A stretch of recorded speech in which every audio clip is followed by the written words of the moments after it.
오늘 저녁 시간 함께 읽을 하나님의 말씀 욥기 18장 18절에서 21절까지의 말씀입니다. 욥기 18장 18절에서 21절까지의 말씀 총 4절이라 제가 먼저 한 절, 여러분들이 한 절 번갈아 가면서 말씀 읽도록 하겠습니다. 욥기 18장 18절 말씀부터 제가 먼저 읽도록 하겠습니다.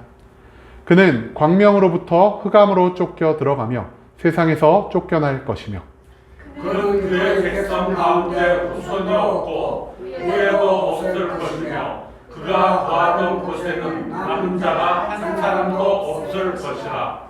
그의 운명에 서쪽에서 오는 자와 동쪽에서 오는 자가 깜짝 놀라리라. 참으로 불의한 자의 집이 이러하고 하나님을 알지 못하는 자의 처소도 이러하니라. 아멘. 오늘 이 시간 우리는 무엇을 위한 공격인가? 라는 제목을 가지고 오늘 우리가 읽은 하나님의 말씀 함께 나누는 시간 갖도록 하겠습니다. 고통 가운데서 우리가 가져야 할 신앙생활의 표본에 대해 알려주는 욥기 그 18장의 말씀을 가지고 함께 나누는 시간 갖고 있습니다. 오늘 본문 말씀에서 우리는 욥과 원수지간이 되어가는 욥의 친구 빌닷의 모습이 무엇인지를 발견할 수가 있을 것입니다. 그렇다면 이 두 번째 충고를 통해 빌닷이 욥에게 알리고자 했던 것은 무엇인지, 이 충고의 말씀 가운데서 우리가 찾아볼 수 있는 것은 무엇인지 오늘 본문 말씀 한 절 한 절 찾아보며 함께 알아보는 시간 갖도록 하겠습니다. 먼저 본문 18절 말씀에서 성경 이렇게 기록합니다. 그는 광명으로부터 흑암으로 쫓겨 들어가며 세상에서 쫓겨날 것이며. 앞서 우리는요, 욥의 세 친구들 엘리바스와 빌닷과 소발이 한 사람 한 사람씩 돌아가면서 욥을 판단하고 욥을 정죄하였으나 욥이 그 모든 것들을 온전히 듣지 않고 하나님과 나 사이에 있었던 신뢰의 관계를 의심하지 않고 나아갔다는 것을 함께 나눌 수가 있었습니다. 욥이 한 차례 모든 충고를 거절했음에도 불구하고 욥에게 처음으로 충고를 했던 그 대만 사람 엘리바스가 저번 주 말씀에서 다시 한번 두 번째로 욥에게 충고의 말을 시작했고요. 욥이 그 엘리바스의 충고마저 거절하자 남아있는 욥의 두 친구, 특히 오늘 본문에 등장하는 빌닷이라는 친구가 욥에게 다시 한번 판단과 정죄의 말을 하는 것을 우리가 오늘 본문 말씀 가운데서 찾아볼 수가 있다는 것이죠. 그런데 빌닷은요, 욥을 이제 단순히 좋게 만들어야겠다, 욥의 고통에서 그를 해방시켜줘야겠다라는 생각이 아닌 욥이 감히 우리를 무시해? 욥이 우리보다 스스로를 더 높게 생각하는 것 아니야라는 오해를 하게 되었고요.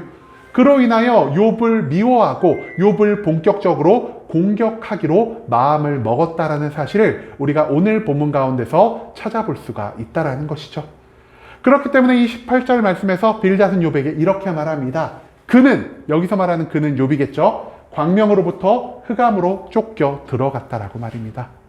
여러분, 광명, 빛의 세계를 의미하는 것입니다. 욥에게 있어서 빛의 세계가 어느 장소였을까요? 네, 잘 먹고 잘 살던 시절.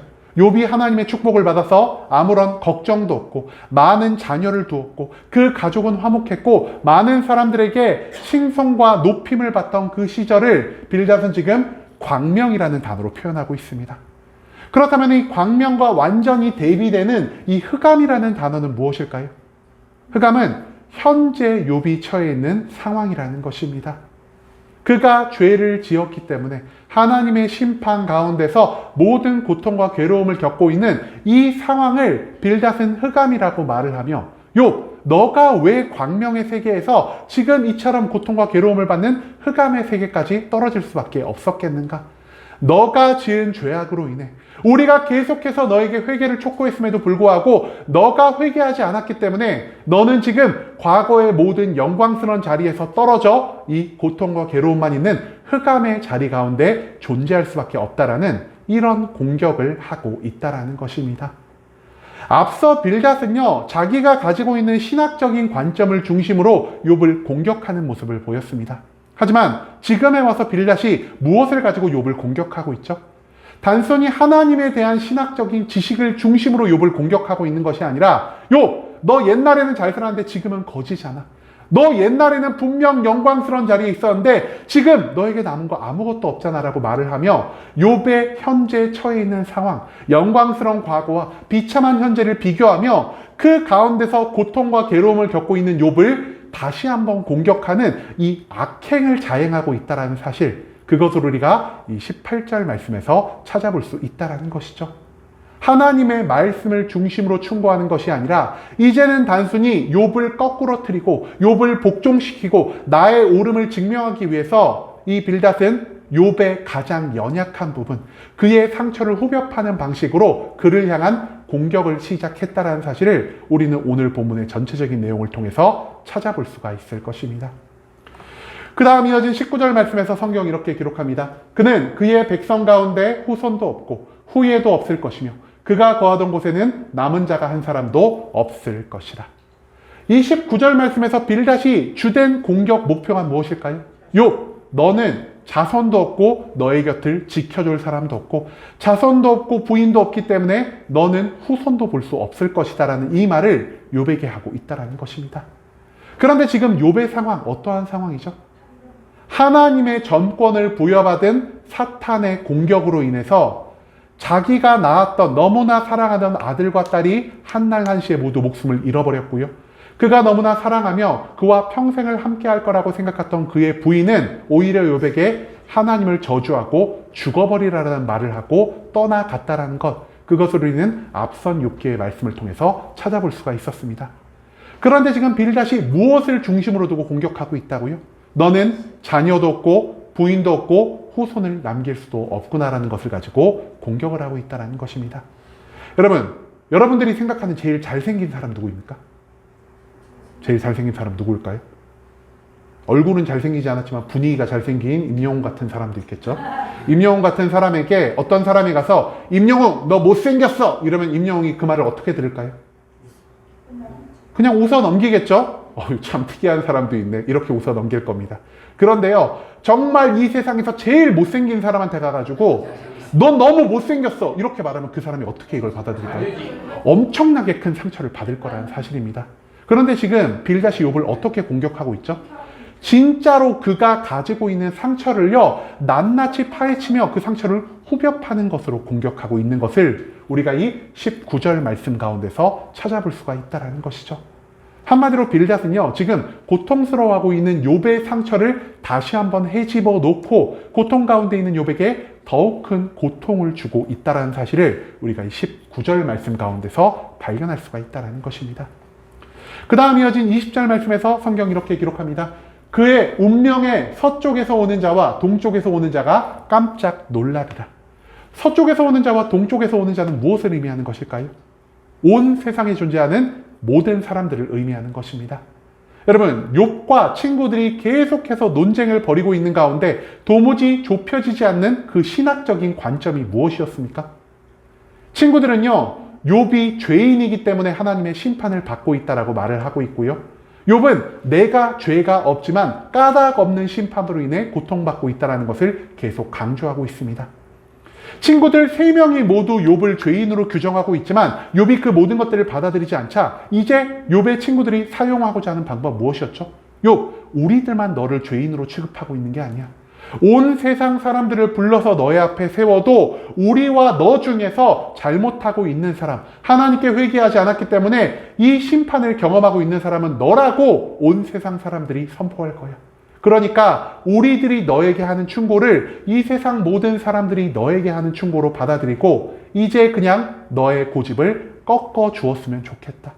우리가 너보다 뛰어나다라는 사실을, 우리가 너보다 믿음이 좋다라는 사실을, 우리가 너보다 하나님을 잘 알고 있다라는 사실을 이제 인정하고 너는 우리가 조언한 대로, 우리가 충고한 대로 우리의 모든 말에 따라오기만 하면 된다라는 이런 교만한 모습이 이 20절의 말씀 가운데서 드러나고 있다는 것이죠. 마지막 21절 말씀에서 성경 이렇게 기록합니다. 참으로 불의한 자의 집이 이러하고 하나님을 알지 못하는 자의 처소도 이러하니라. 여러분, 앞서도 말씀드렸지만 욥과 욥의 친구들이 계속해서 평행선을 달리는 절대로 좁혀지지 못하는 신학적 관점이 하나 있었는데요. 친구들은 욥에게 계속 이렇게 말합니다. 하나님은 절대 의인을 심판하지 않으신다라고 말입니다. 그렇기 때문에 지금 심판받고 있는 욥은 어떤 상황에 있는 것일까요? 하나님이 의인을 심판하지 않기 때문에 욥은 죄인, 하나님 앞에서 심판을 받고 있는 죄악된 모습을 갖고 있다는 것을 친구들이 계속 강조하고 있다는 것이죠. 욥도요, 친구들이 한 모든 말을 이미 알고 있었습니다. 하나님은 의인에게는 축복을, 죄인에게는 심판을 내려주시는 분이지만 그럼에도 불구하고 하나님의 뜻과 계획에 따라 우리가 도무지 알지 못하는 그 생각에 따라 의인에게도 심판을 내릴 수 있는 분이라는 사실을 욥은 계속해서 친구들에게 알려주고 있다는 것입니다. 그렇기 때문에 이러한 욥의 신학적 관점을 다시 한번 꺾기 위해서 친구들은 말합니다. 욥, 너가 지금 처한 상황, 불의한 자의 집 가운데 내려진 모든 재앙이 너에게 임하였다.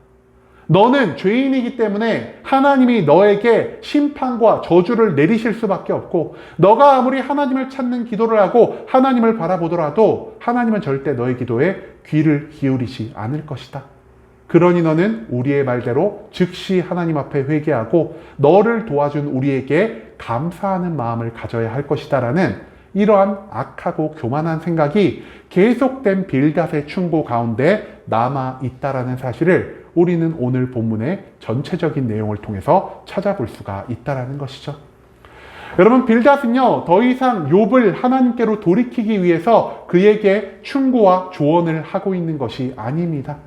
내가 욥에게 무시당했다는 생각을 갖고 있기 때문에 내 스스로의 옳음을 증명하기 위해, 욥이 잘못되었다는 것을 증명하기 위해 이제는 신학적인 지식을 중심으로 욥을 공격하는 것이 아니라 욥의 상처를 헤집어 놓음으로 욥이 정말 고통스러워할 것이 무엇인지를 더 잘 알고 그분만을 쏙쏙 뽑아 공격함으로 욥을 더욱 괴롭게 하고 있는 이 빌닷의 모습을 우리가 오늘 본문 말씀 가운데서 찾아볼 수가 있다는 것이죠. 즉, 빌닷은요, 나의 만족과 유익을 위해서 고통받는 자의 삶 가운데 또 다른 고통을 더하는 것을 멈추지 않고 있다는 사실을 우리가 오늘 본문의 전체적인 내용을 통해서 반드시 기억해야만 한다는 것이죠. 그런데 여러분, 우리도 때때로 내 주변에 있는 고통과 괴로움을 갖고 있는 사람을 바라면은 그 사람에게 다가가 내가 알고 있는 하나님의 지식을 갖고 그 사람에게 위로를 하고, 내가 경험한 하나님을 바탕으로 그 사람에게 충고와 조언을 하며, 때때로 그 사람이 무언가를 잘못했다라고 생각할 때 내가 가지고 있는 하나님에 대한 지식으로 그 사람을 정죄하고 판단할 때도 너무나 많은 것 같습니다.